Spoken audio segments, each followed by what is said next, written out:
नमस्कार शेतकरी मित्रांनो, मी गंगाधर जगताप, मल्टीप्लेयर अधिकृत विक्रेता. तर शेतकरी मित्रांनो, आज शेतकरी गजानन शिंदे राहणार बोडखी यांच्या शेतामध्ये आलो होतो. तर यांनी माझ्या मार्गदर्शनाखाली सिलेक्शन 1044 या बियाण्याची हरभरा बियाण्याची लागवड केली आहे. तर जवळपास एकरी 20 किलो बियाण्याची लागवड यांच्या शेतामध्ये केली आहे. आणि हा जमिनीचा जो प्रकार आहे तर जवळपास गोटाच आहे. यामध्ये जवळपास मला माती पाहायला सुद्धा नाही. संपूर्ण दाखवा सर, माती दाखवा. खालचं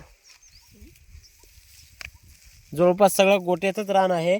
याला तुम्हाला पाहायला सुद्धा माती नाही, अशा प्रकारचा हा प्लॉट आहे. आणि या प्लॉटला माझ्या मार्गदर्शनाखाली यांनी मल्टीप्लायरच्या जवळपास 5 फवारण्या घेतलेल्या आहेत.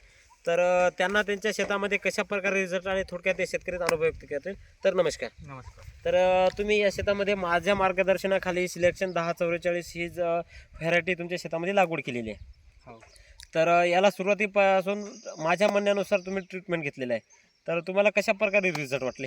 रिझल्ट आमचं हरभरा जेव्हा निघते ना हां तेव्हा आम्ही एक फवारणी केली मल्टीपायरची. हां तेव्हा 10-15 दिवसानं उधळलं नाही, काय नाही, असं व्यवस्थित वाटलं. हां मर रोगापासून सुटका झाली.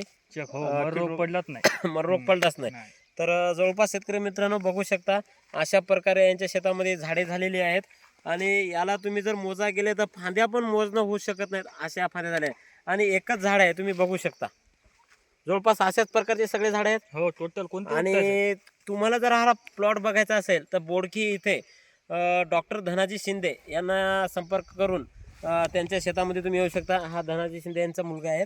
तर जवळपास तुम्ही मल्टीप्लायर वापरून आनंद घ्या. हो, नंबर 1. इतर शेतकऱ्यासाठी काय सांगू शकता? मी इतर शेतकऱ्यासाठी एकच सांगेन की मल्टीपायर औषध नंबर 1 हे आणि प्रत्येक शेतकऱ्यानं वापरायला पाहिजे. धन्यवाद.